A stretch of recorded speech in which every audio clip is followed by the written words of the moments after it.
NASA உருவாக்கின Voyager space craft நம்மளுடைய பூமியை விட்டு ரொம்ப தூரம் போய்கிட்டே இருக்கு.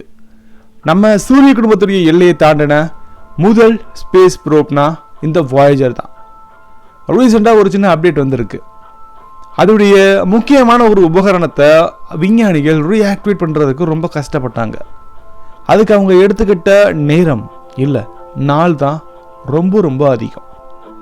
ஒட்டுமொத்தமாக வாயேஜர் பற்றின சில டெக்னிக்கல் இன்ஃபர்மேஷனை நம்ம ஒவ்வொன்றா பார்க்கலாம். நான் உங்கள் எல்பிகே, இது செனித் ஆஃப் சயின்ஸ்.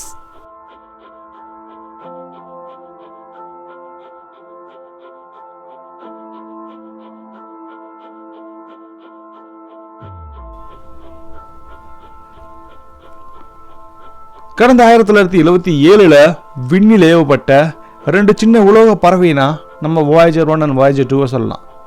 அப்போ அது ஒரு சாதாரணமான ஒரு சயின்டிஃபிக் இன்ஸ்ட்ருமெண்ட் மட்டும்தான்.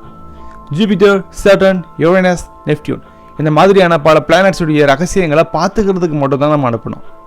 ஆனால் அது செஞ்சது ஒரு மிஷன் மட்டும் இல்லை, அது மனிதகுலத்துடைய கதையவே மாற்றி அனுப்பிச்சிடுச்சு.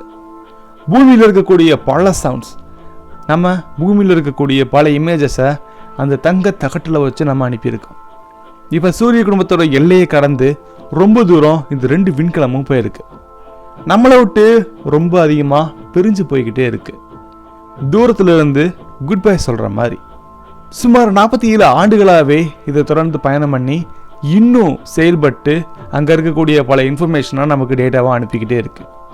கண்டிப்பாக இது ஒரு நாள் மௌனமாகி எந்த ஒரு சத்தமும் இல்லாமல் நம்மளை விட்டு போய்கிட்டே இருக்கோம் அப்படிங்கிறது விஞ்ஞானிகளுடைய ஒரு மிகப்பெரிய நம்பிக்கை.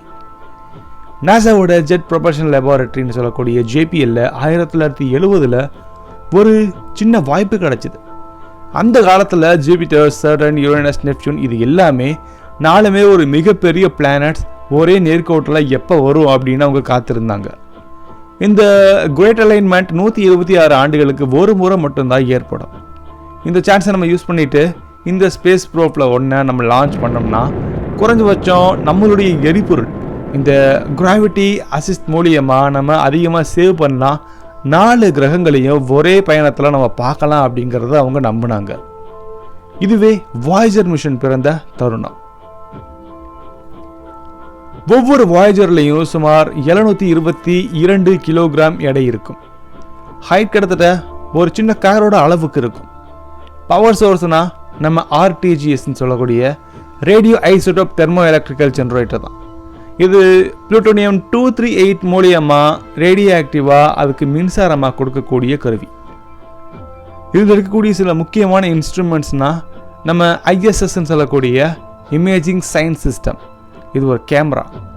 அடுத்து IRISன்னு சொல்லக்கூடிய இன்ஃப்ராரெட் இன்ட்ரோஃபெரோமீட்டர் ஸ்பெக்ட்ரோமீட்டர், பிளாஸ்மாவை பார்க்கக்கூடிய பிளாஸ்மா ஸ்பெக்ட்ரோமீட்டர்.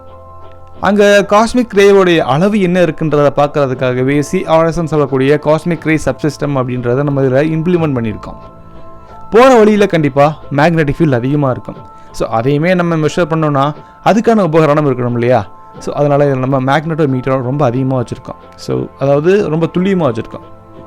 அது மட்டும் இல்லாமல் பல கருவிகள் இன்னும் இருக்குது. இதில் குறிப்பிடத்தக்க ஒரு பொருள், இது கருவி இல்லை, இது ஒரு பொருள். இதை நம்ம கோல்டன் ரெக்கார்ட்னு சொல்லலாம். டாக்டர் கார்ல் சேகன் அவருடைய குழு வடிவமைச்ச ஒரு கோல்டன் ரெக்கார்ட் மனித இனத்துடைய விண்வெளி தூதராக இருக்கு, ஒரு பெரிய மெசஞ்சர்.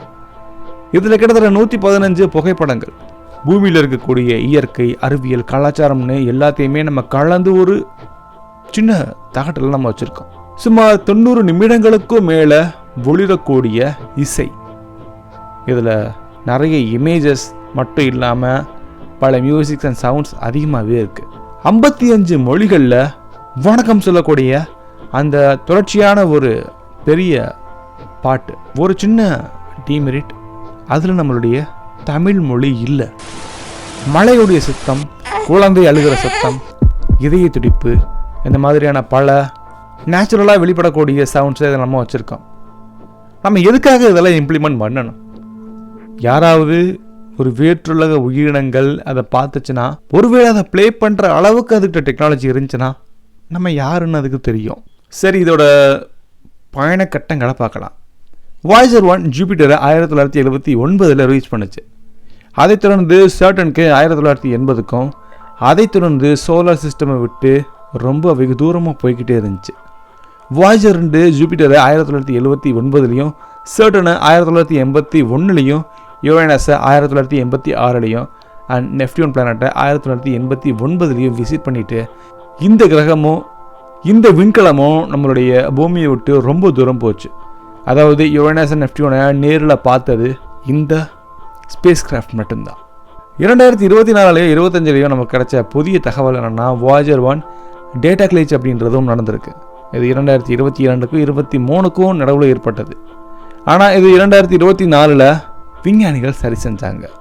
இப்போ இருக்கக்கூடிய 2 விண்கலமும் சுமார் 23 பில்லியன் கிலோமீட்டர் தொலைவில் இருக்குது.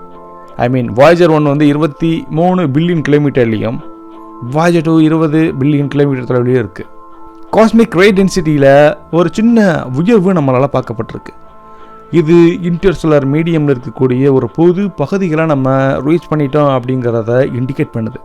பவர் மேனேஜ்மெண்ட் பற்றின சில அப்டேட்ஸ் என்னென்னா, சில இன்ஸ்ட்ருமெண்ட் 2026 30 வரைக்கும் வேலை செய்யும். அதுக்கப்புறம் அதோடைய எனர்ஜி முழுமையாக நின்றும். ஹீலியோஃபேஸ் எல்லையை தாண்டிய ஒரு முதல் மனிதனால் செய்யப்பட்ட கருவிகள் தான் இது. அதனால் இந்த இன்டர்சோலார் ஸ்பேஸ்ன்னு சொல்லக்கூடிய 2 நட்சத்திரங்களுக்கும் நடுவில் இருக்கக்கூடிய இடைவெளியில் plasma density, magnetic field, cosmic ray properties, இந்த மாதிரியான பல விளக்கங்களை நம்ம கொடுத்துருக்கு. எர்த் பேஸ்டு அப்சர்வேட்டரிஸ்க்கு சாத்தியமில்லாத ஒரு நேரடி டேட்டாவை இது கொடுக்குது. ஸோ இதோடைய எதிர்காலம் என்ன ஆகும் அப்படிங்கிறது பலருடைய ஒரு எதிர்பார்ப்பும் கூட. 2030க்குள்ளே பவர் சோர்ஸ் கம்ப்ளீட்டாக முடிஞ்சிடும். இன்ஸ்ட்ருமெண்ட் ஒவ்வொன்றா ஆட்டோமேட்டிக்காக ஆஃப் ஆகும் அல்லது மேனுவலாக ஆஃப் செய்யப்படும். அதை தொடர்ந்து ரேடியோ சைலன்ஸ், அது எப்பயுமே அது தொடர்ந்து இருக்கும். ஆனாலும் இந்த ஸ்பேஸ் கிராஃப்ட் விண்வெளியில் தொடர்ந்து போய்கிட்டே இருக்கும். லட்சக்கணக்கான ஆண்டுகளுக்கும் பின்னாடி கோல்டன் ரெக்கார்ட் இன்டெக்டாக இருக்கலாம். வாய்ஜர் 1 எடுத்த ரொம்ப ஃபேமஸான படம் இந்த ப்ளூ டாட் 1990 எடுக்கப்பட்டது. இது நம்ம பூமி தான். அந்த படத்தில் பூமி ஒரு வெறும் புள்ளி மட்டும்தான். கால் சேகன் சொன்ன மாதிரி அந்த சின்ன புள்ளியில் நம்முடைய எல்லா கதைகளுமே, எல்லா மனிதர்களும் வாழ்கிறாங்க. இப்போ அந்த புள்ளியை விட்டு ரொம்ப தூரம் போகும் இந்த விண்கலங்கள் நம்மளுடைய விண்வெளி பயணத்துடைய மிகப்பெரிய கவிதையை கொடுக்குது. ஸோ இந்த வாய்ஜர் ஸ்பேஸ் கிராஃப்டுடைய ரீசன்ட் அப்டேட், சில கிளிச்சஸ் வந்தாலும் அதை நம்ம ரெக்கவர் பண்ணிட்டோம். தென் லாஸ்ட்டாக அதோடைய ஆண்டனால் எடுக்கப்பட்ட சில டேட்டாஸ் நம்மளுடைய பூமிக்கு வர்றதுக்கு ரொம்ப நேரங்கள் ஆகுது. அது சரியான அளவுக்கு நம்மகிட்ட வரலை அப்படின்றது, அந்த ஆண்டனா வந்து கொஞ்சம் திருப்பி விட்டோம்னா கரெக்டாக இருக்கும் அப்படிங்கிறத நினச்சி நம்மளுடைய விஞ்ஞானிகள் அதை ட்ரை பண்ணாங்க. அது கடைசியாக சக்ஸஸ் ஆகிடுச்சு. ஆனால் அது நடக்கிறதுக்கான நேரம் கிட்டத்தட்ட 2 நாட்கள் ஆகிடுச்சு. ஏன்னா அது நம்மளோட ரொம்ப தூரம் இருக்கு இல்லையா. ஸோ அதனால் ஒளியோட வேகத்துக்கு தான் இந்த ரேடியோ வேவ்ஸும் போகும். கிட்டத்தட்ட 2 நாட்களாக பயணம் பண்ணி தான் நம்ம சரி செஞ்சோம். இதோடைய ஒட்டுமொத்தமான அந்த பயணங்களை நீங்கள் பார்க்கணுன்னா அதுக்கான லிங்க் இப்போது ஐகார்டில் ஷோ ஆகும். கிளிக் பண்ணுங்கள். தொடர்ந்து நம்ம சேனலை சப்போர்ட் பண்ணுங்கள். பாய்.